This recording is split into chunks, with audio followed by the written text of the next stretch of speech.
చంద్రశేఖరరావు గారు దీన్ని ఎందుకు తెలంగాణ ప్రజల నెత్తి మీద రుద్దిండో తెలంగాణ ప్రజలకు తెలవాల్సిన చెప్పవలసిన బాధ్యత ఈ రాష్ట్ర ముఖ్యమంత్రిగా నా మీద ఉన్నది అధ్యక్ష. ఈ IL&FS కంపెనీ గురించి కొంచెం చర్చించుకోవాలంటే కొంచెం వెనక్కి వెళ్ళాలి అధ్యక్ష. 2011కి వెళ్ళాలి మనం. 2011లో సత్యం కంప్యూటర్ రిలేటెడ్ మేటాస్ అనే సంస్థ, సత్యం రామలింగరాజు గారు ఆనాడు దేశాన్నే కాదు ప్రపంచాన్నే తప్పుదోవ పట్టించి ప్రపంచం ముందు భారతదేశం యొక్క సంస్థలు మోసాలు చేస్తాయని ఏదైతే కేసు వచ్చిందో 2011 సంవత్సరంలో మన పరువు ప్రతిష్టను మంట గలిపిన సత్యం కంప్యూటర్స్, మేటాస్ ఈ సంస్థలన్నీ కూడా ఆ రోజు రామలింగరాజు గారి కేసులో ఇరుక్కొని జైలుకు పోయి ఆ సంస్థలన్నిటిని కూడా దివాలా తీసే పరిస్థితిలో నుంచి ఈ మేటాస్ అనే సంస్థని IL&FS సేకరించింది అధ్యక్ష. సత్యం రామలింగరాజుకు సంబంధించిన సంస్థల్ని IL&FS అనే సంస్థ 2011 సంవత్సరంలో క్రిమినల్ కేసెస్లో ఇరుక్కొని అందులో ఉన్న సంస్థల్ని IL&FS సంస్థ సేకరించింది. సత్యం రామలింగరాజు గారి కుమారుడు తేజరాజు గారికి సంబంధించిన సంస్థలు IL&FS సేకరించి ఆ రోజు వాళ్ళిద్దరికీ ఒక బంధము అనుబంధం ఏర్పడ్డది అధ్యక్ష. ఆ బంధం అనుబంధంతో కొనసాగింపులో భాగంగా 2018 సంవత్సరంలో IL&FS సంస్థ గాదే శ్రీధర్ రాజుకు సంబంధించిన ఇంకొక సంస్థ వీళ్ళందరూ జాయింట్ వెంచర్ కింద తెలంగాణ రాష్ట్రం ఇద్దామనుకున్న ధరణి పోర్టల్ టెండర్లో భాగస్వామ్యం తీసుకున్నారు అధ్యక్ష. 2018 సంవత్సరంలో తెలంగాణ రాష్ట్ర ప్రభుత్వం portal development and maintenance and control కోసం 2018లో టెండర్ పిలిచింది అధ్యక్ష. ఈ టెండర్ ప్రక్రియలో భాగంగా IL&FS అదేవిధంగా గాదే శ్రీధర్ రాజుకు చెందిన ఈసెంట్రిక్ అదేవిధంగా విజన్ ఇన్ఫోటెక్ కంపెనీలు సంయుక్తంగా కాంట్రాక్టు సాధించుకున్నాయి. యువరాజుకు అత్యంత సన్నిహితులు ఎవరో తమరికి తెలుసు అధ్యక్ష. యువరాజు వెనకాల ఉండి ముందల గాదే శ్రీధర్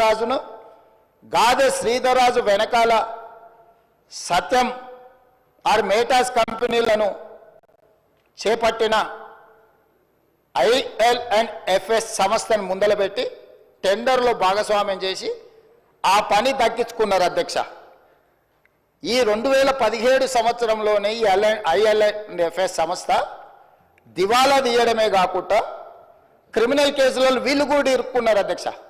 2011లో సత్యం కంప్యూటర్స్ కానీ మేటా సంస్థలు కానీ క్రిమినల్ కేసులలో ఇరుక్కొని జైలుకు పోయిన తర్వాత ఆ సంస్థల్ని సేకరించిన IL&FS కూడా 2017లో ఇదే రకమైన కుంభకోణాలలో ఇరుక్కొని ఆ కంపెనీకి సంబంధించిన MD రమేష్ బావా ఆయన జైలుకు పోయిండు, హరిశంకరన్ వైస్ చైర్మన్ ఈయన జైలుకు పోయిండు, రవి పార్థసారథి మాజీ చైర్మన్ ఆయన జైలుకు పోయిండు, రామ్చంద్ కరుణాకర్ అనే డైరెక్టర్ వీళ్ళందరూ కూడా వేలాది కోట్ల రూపాయల కుంభకోణాలకు పాల్పడి ఆ కుంభకోణాలు అన్నీ కూడా దొరికిపోయి వీళ్ళందరూ జైలుకు పోయినారు అధ్యక్ష.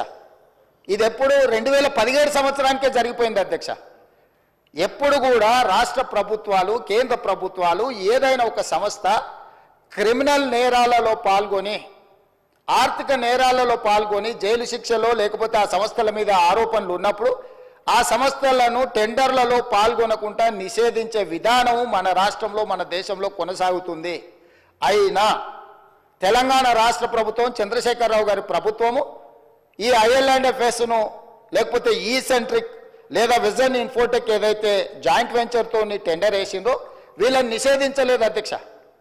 వీళ్ళకి టెండర్ కట్టబెట్టి ఈరోజు తెలంగాణ రాష్ట్రంలో ఉండే 1,52,00,000 ఎకరాలకు సంబంధించిన లక్షలాది మంది రైతుల యొక్క భూముల వివరాలను రిజిస్ట్రేషన్లు చేయడము, డాక్యుమెంట్లు చేయడము, రికార్డులు మెయింటైన్ చేయడము, అన్ని రకాల బాధ్యతలను కంప్లీట్గా ఈ సంస్థకు అప్పచెప్పారు అధ్యక్ష. ఇక్కడ నుంచే ఇక స్టోరీ మొదలైంది అధ్యక్ష. అసలైన స్టోరీ ఇక్కడ ఉన్నది. టెండర్ దక్కించుకున్న IL&FS సంస్థ పేరు మార్చింది అధ్యక్ష. టెండర్ అగ్రిమెంట్ అయిన తర్వాత టెరాసిస్ టెక్నాలజీస్ లిమిటెడ్ అని సబ్సిడరీ యూనిట్ కిందకి అగ్రిమెంట్ తీసుకొచ్చింది అధ్యక్ష. టెండర్ పాల్గొన్నప్పుడు ఒక పేరు మీద ఉండి టెండర్లో వాళ్ళ కాంట్రాక్ట్ వచ్చిన తర్వాత దాని పేరు మార్చింది అధ్యక్ష. ఒకవేళ పేరు మార్చిన మనుషులకు కూడా చట్టంలో ప్రొవిజన్ ఉంది అధ్యక్ష పేర్లు మార్చుకోవడానికి. ఒకవేళ మన పేరు నచ్చకపోతే కూడా ఒక గెజెట్ నోటిఫికేషన్ నుంచి ఒక విధానంలో ఉంది. కంపెనీస్ యాక్ట్లో కూడా ఒకవేళ సేమ్ కంపెనీ ఒకవేళ పేరు మార్చుకున్నా తప్పలేదు అధ్యక్ష, పేరు మార్చుకోవచ్చు. ఇక్కడ పేరు మార్చుకున్నది అధ్యక్ష. పేరు మార్చుకున్నాకనే తతంగం మొదలైంది అధ్యక్ష.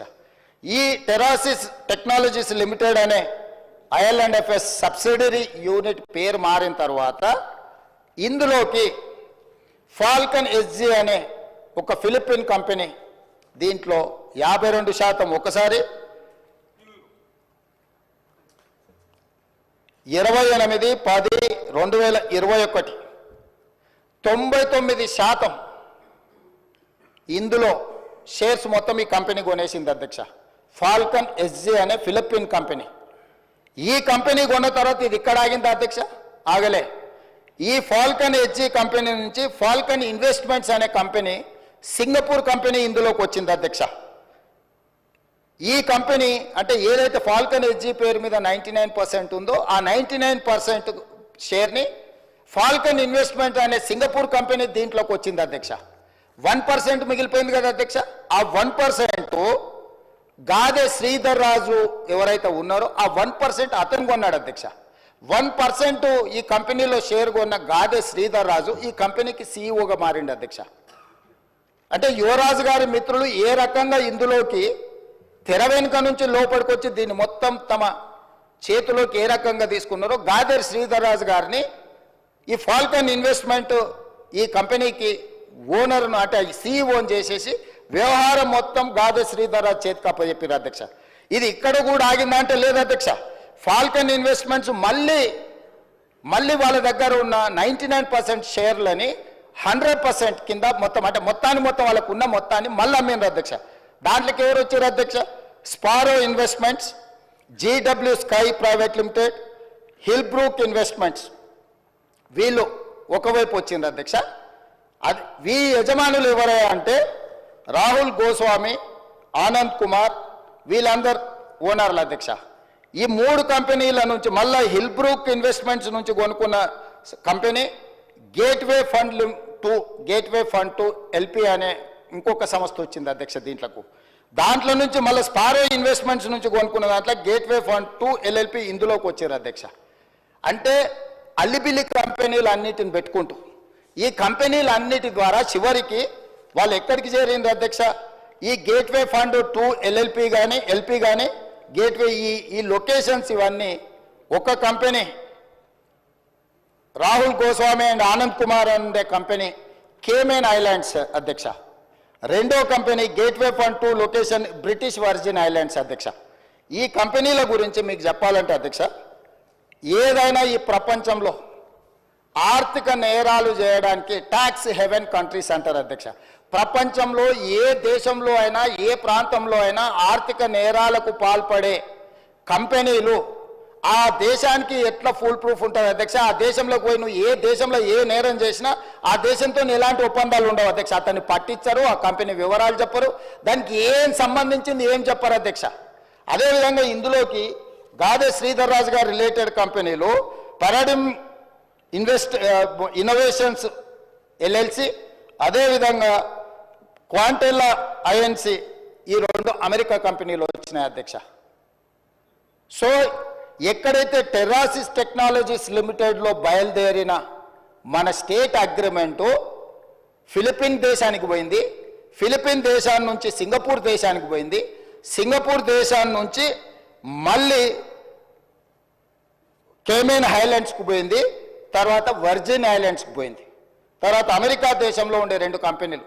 చివరికి ఈ కంపెనీలు ఈ సంస్థలను నిర్వహించే వాళ్ళు ఈ కేమెన్ ఐలాండ్స్లో వర్జిన్ ఐలాండ్స్లో తేలింది అధ్యక్ష. ఈ 2 దేశాలు ఎట్లాంటివి అంటే ప్రపంచంలో ఏ ఆర్థిక నేరం జరిగినా ఆ ఆర్థిక మూలాలు